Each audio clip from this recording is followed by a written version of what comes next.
Assalamualaikum warahmatullahi wabarakatuh. Ketemu lagi sama saya Dana di Dada Sugando Channel ya. Gatal ya, udah agak lama nih, beberapa hari nggak upload. Ini gatalnya biasanya saya membahas timnas sepak bola Indonesia. Sekarang mau ke luar negeri dikit. Gatal soalnya saya ingin berkomentar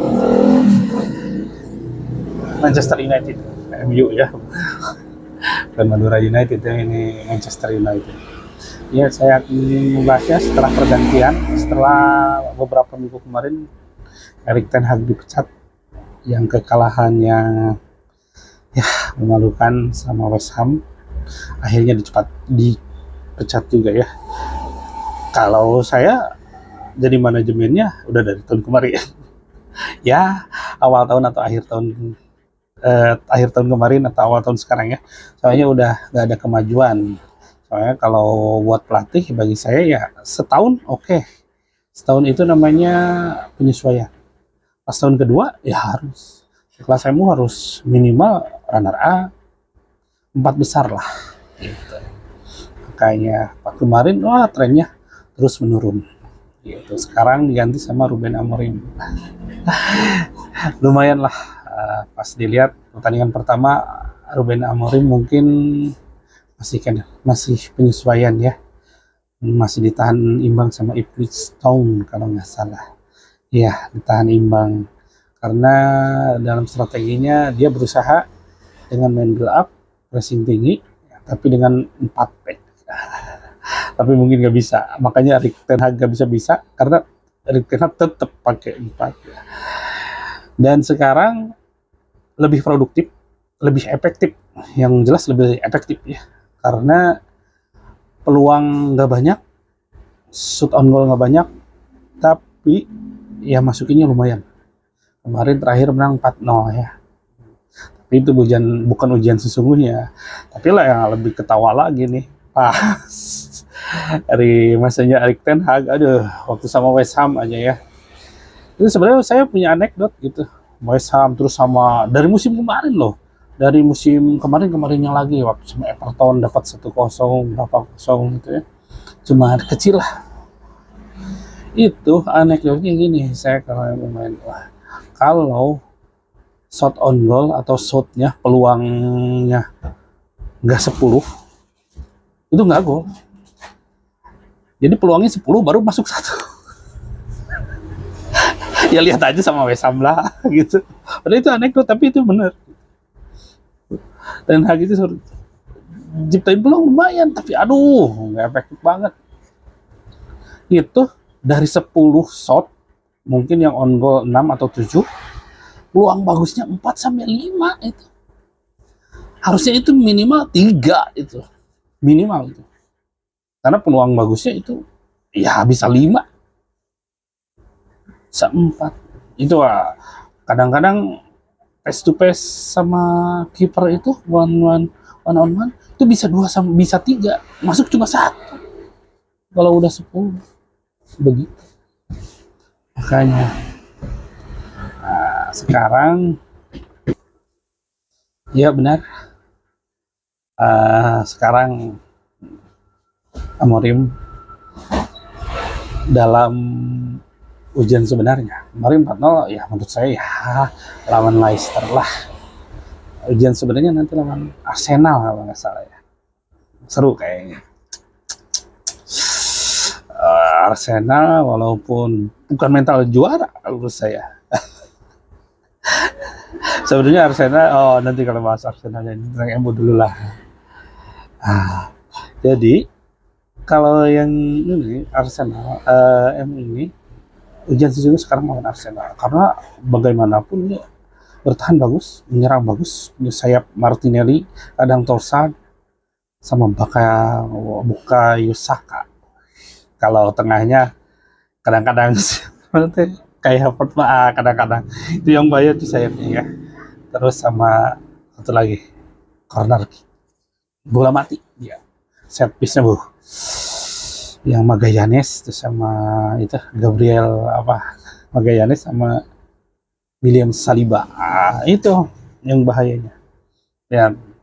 Jadi dia itu pura-pura punya ini trik ngalangin kiper tapi pura-pura ngelihat punggungin kayak lawan Manchester City di Liverpool itu. Saya lupa lagi. Harusnya seperti itu ya. Set piece-nya hati-hati itu doang ya.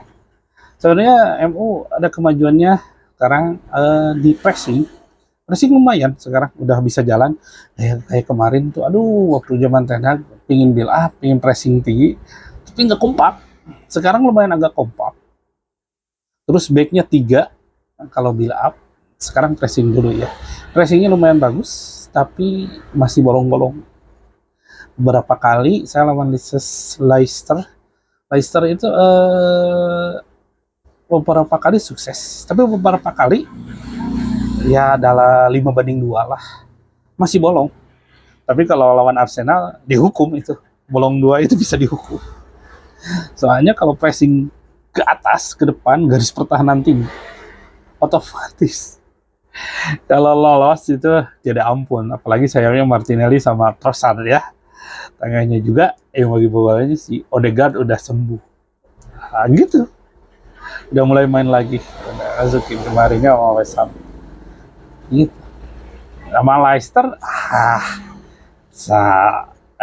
iya ya mungkin karena ya tengahnya sama sayapnya nggak kualitasnya mungkin jauh dibanding Arsenal. Nah, terus kalau masalah build up-nya karena back 4 itu nggak sukses, karena kalau build up back 4 itu terlalu ke bawah banget. Jadi kalau pemain sayap itu kayak Dalot atau Luxau di bawah, sekalinya kena langsung berhadapan dengan kiper, nggak ada maaf gitu, nggak ada ampun. Soalnya bagaimanapun kalau build up pasti di pojok, kalau nggak di kiri dan kanan. Itunya pas di pressing sama lawan ya. Kalau sama-sama masang pressure tinggi ya, pressing tinggi, itu pasti di kiri atau kanan. Kalau misalkan back 4 kan pasti bawah kotak penalti. Mungkin sejajar sama kotak penalti. Nah, belajar dari sana, Amorim memasang back 3. Jadi kalau memasang back 3, otomatis pas mereka MU pegang bola mau build up itu agak depan dikit, kotak penalti ke depan dikit pasti. Jadi agak jauh. Terus yang backup di tengah 3. Jadi 3 tuh enak build up-nya. Jadi yang pojok 1 kanan kiri yang pas pojok tuh, yang di tengah 1. Terus kalau ke yang pasti pas di pressure tinggi pasti kan di pojok tuh, pojok lagi. Karena makanya 3-4-3 atau 3-4-1-2 atau 2-1. Intinya si back sayap itu pasti yang kebagian di pressing itu. Memang MU belum bisa sih ya, kalau untuk melepaskan itu belum bagus atau sebagus Madrid yang dulu ya, bukan yang sekarang. Mungkin kalau lihat Liverpool tuh kemarin lumayan melepaskan itu ya, melepas dari pressure tinggi orang lain. Tapi kalaupun gagal ataupun kena sama lawan itu ada jeda 1-2 detik kalau backnya 3. Kalau backnya 4 pressing itu langsung kotak penalti. Apalagi tengahnya itu nggak kurang gitu. Mungkin kayak ini, makanya kan sekarang sepak bola modern pressing tinggi itu capek, build up itu capek, pressure tinggi itu capek. Itu nggak bisa satu posisi 1 orang, minimal 2 orang. Makanya lihat Amorim sambil ngeraba terus rotasi. Gantinya banyak. Apalagi setelah Covid kan gantinya 5 orang. Ya harus dimanfaatkan seperti itu. Main bola sekarang itu kayak gitu, kayak main poli tuh. Cadangan banyak. Udah paham gitu nggak? Kalau main itu saja pasti capek. Sedangkan di Inggris ada 3 kompetisi. Belum mungkin kalau ikut Liga Eropa atau Liga Champions. Wah, udah capek banget. Makanya satu posisi itu 2 atau 3 orang. Idealnya ya cukup 2 lah. Kalau 3 mungkin terlalu banyak ya. Tapi kalau ada yang cedera enak gitu. Ya minimal 2 itu ya cukup, tapi sebenarnya antara cukup dan tidak cukup. Soalnya takutnya cedera lama atau apa ya. Atau akumulasi kartu kuning mungkin bisa ganti. Tapi yang ganti ini siapa? Gitu. Atau mungkin kayak STY ngambilnya pemain yang bisa di beberapa posisi. Jadi nggak pusing. Jadi 2 orang satu posisi, tapi bisa beberapa posisi itu satu pemain. Gitu. Jadi ya bisa saling backup ya. Gitu. Makanya Amorim sekarang pakai 3 back dengan di kiri kadang Dalot, kadang sekarang di kiri Sao sudah sembuh, kadangnya Dalot kebetulan ya, Chris. Back kiri tengahnya yang 3 itu Martinez, yang di tengahnya Martin Dijk, yang di kanan Nazraoui. Ya lumayan ya. Soalnya kalau Casemiro itu udah agak umur, terus biasa main di Spanyol, biasa di Madrid, dimanja sama wasit gitu lah. Kalau klub besar ya tahu sendirilah di Madrid. Treat gitu kalau di Liga Spanyol. Di Inggris dibiarin, kayak Ozil dulu pasti tackle. Selamat datang di sepak bola Inggris kayak gitu. Telah meleng dikit, tackling gitu. Akhirnya ya. Seperti itu. Ya berat nih ujian sebenarnya buat Amorim itu sekarang lawan Arsenal. Apakah strateginya berjalan atau enggak? Karena mungkin sesama tim lemah dia bisa berjalan. Karena apa? Ya namanya juga tim lemah, skillnya pas-pasan. Ya pas-pasan Eropa, bukan pas-pasan lokal ya kita ya. Jadi di bawah MU, jadi otomatis si MU yang dapat. Ya karena di atas ya skillnya lebih tinggi. Yang di bawah pasti kuasai, malahan kadang-kadang Leicester juga kemarin ya bisa. Oh bukan Leicester kemarin, Everton ya, salah saya, lawan Everton kemarin 4-0 mah warna biru. Maaf ya, Everton tuh, maaf ya sama Everton, nah gitu. Gitu makanya kalau Everton ya sekarang nggak bagus kayak dulu lah. Seperti itu ya. Jadi kalau sama itu nanti pressingnya beda, kecuali Arteta memutuskan untuk main bertahan kayak melawan Manchester City yang draw gitu. Tapi kalau ini sekarang kayaknya nggak deh, targetnya pasti 3 poin kayaknya. Makanya dua-duanya ingin menang, apalagi MU memperbaiki posisi yang sekarang ke-9. Gitu. Jarang pressing, build up seperti itu, posisinya bisa ya. Karena ya main pressing capek, jadi harus ganti. Kayak sekarang tuh Manchester City main pressing ya capek tapi pemainnya cedera, terus ya karena nantilah nih Mas. Pokoknya intinya kalau main pressing sepak bola modern sekarang itu harus minimal satu posisi 2 orang. Bukan masalah tim inti itu, bukan. Skillnya harus hampir mirip, bahkan kalau bisa sama. Kalau ini karena kompetisi padat terus belum negaranya sekarang FIFA Matchday, UEFA Nation League, wah gitu. Jadi harus 2 gitu kalau klub itu.